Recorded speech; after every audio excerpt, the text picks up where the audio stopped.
Allahumma salli ala Sayyidina Muhammad. Bismillahirrahmanirrahim.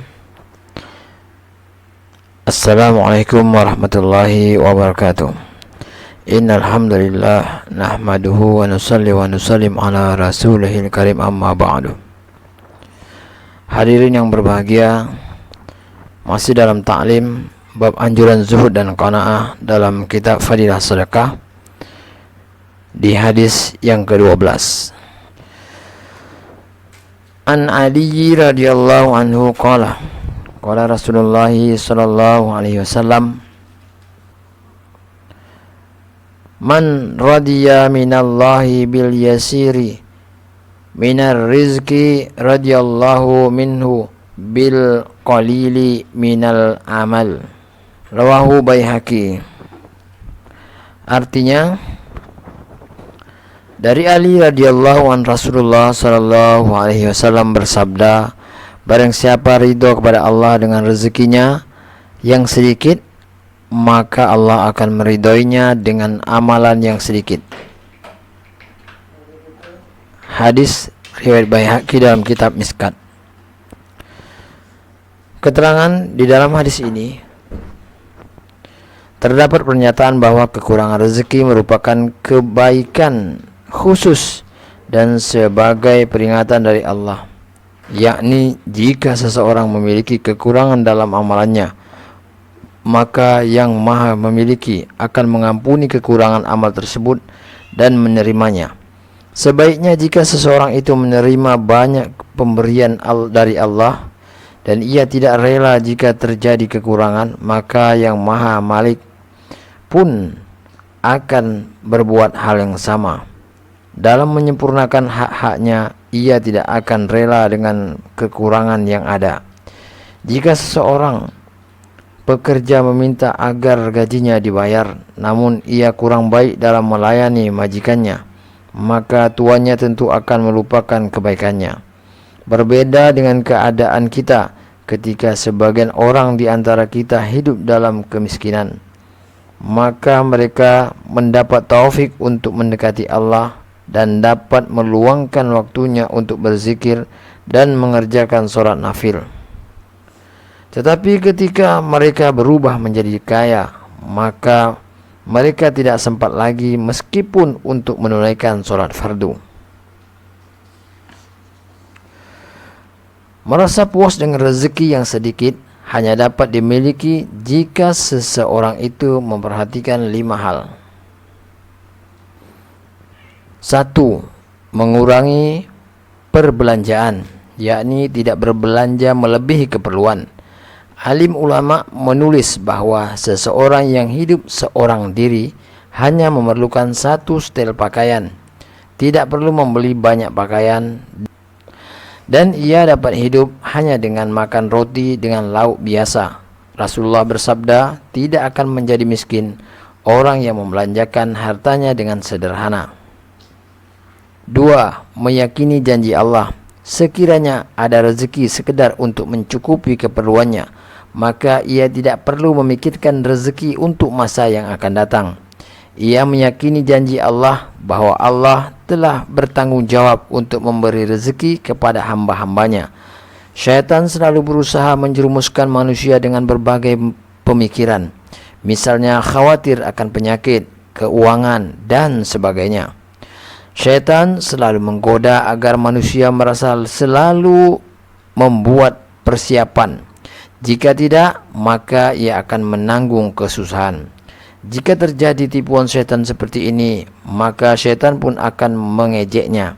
Betapa bodohnya kamu ini. Mengapa sangat takut terhadap kesusahan pada masa yang akan datang, yang belum pasti akan terjadi, sehingga ia harus bersusah payah sekarang ini. Rasulullah pernah bersabda kepada Abdullah bin Mas'ud radhiyallahu an, jangan biarkan banyak kebimbangan menguasai dirimu. Apa yang sudah ditakdirkan pasti akan terjadi. Rezeki yang sudah diatur untukmu pasti akan kamu terima. Beliau sallallahu alaihi wasallam juga bersabda, Allah memberikan rezeki kepada hamba-hambanya yang beriman dari sumber yang tidak pernah terlintas dalam pikirannya.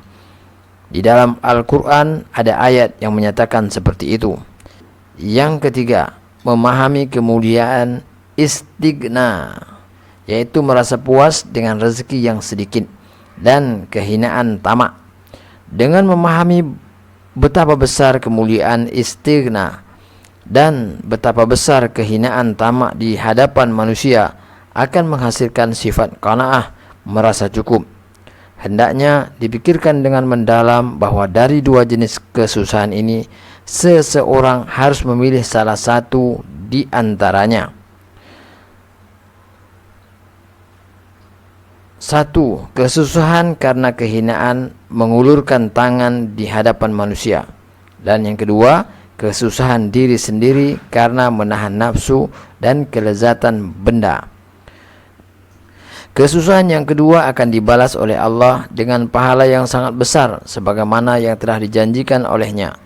Dan kesusahan yang pertama akan dibalas oleh Allah dengan azab di akhirat. Di samping itu, orang yang suka meminta-minta kepada orang lain tidak dapat menyuarakan kebenaran. Mereka terpaksa melakukan banyak tawar-menawar dalam agama. Rasulullah bersabda bahwa kemuliaan seseorang adalah pada istighnanya terhadap manusia. Sebuah peribahasa yang termasyhur menyatakan, orang yang kepadanya kamu tidak berhajat, maka ia akan menjadi kawanmu. Dan orang yang kepadanya kamu mengutarakan hajatmu, maka kamu akan menjadi bawahannya. Barang siapa yang berbuat baik kepada seseorang, maka ia akan menjadi pemerintahnya. Yang keempat, memikirkan akibat orang-orang kaya yang cinta dunia dan orang-orang yang mengikuti cara hidup seperti Yahudi, Nasrani, dan orang-orang yang tidak beragama. Juga memikirkan keadaan dan akibat yang dinikmati oleh para nabi dan wali Allah. Jadi, hendaknya hikayat-hikayat mereka dibaca dengan teliti. Kemudian tanyakanlah kepada nafsu sendiri, apakah lebih suka mengikuti kelompok orang yang dekat kepada Allah atau ingin menyerupai orang-orang bodoh dan orang-orang yang tidak beragama. Kelima, memikirkan dengan mendalam segala sesuatu yang telah diterangkan sebelum pembahasan ini, yakni mengenai bahayanya banyak harta dan besarnya musibah yang ditimbulkannya. Apabila senantiasa memikirkan hal itu, maka bersikap qanaah terhadap sedikit harta benda yang dimilikinya itu akan menjadi mudah. Dalam kitab Ihya dari Ibnu Umar radhiyallahu anhuma, Rasulullah bersabda, sungguh beruntung orang yang telah memeluk Islam, lalu ia diberi rezeki sedikit, namun Allah mengaruniakan kepadanya sifat qanaah, yaitu berpuas hati dengan rezeki yang sedikit. Fudalah bin Ubaid radhiyallahu an meriwayatkan bahwa Rasulullah pernah bersabda, beruntunglah orang yang diberi taufik untuk memeluk Islam dan penghidupannya, yaitu rezekinya, hanya sekedar mencukupi keperluannya, namun ia berpuas hati dengannya.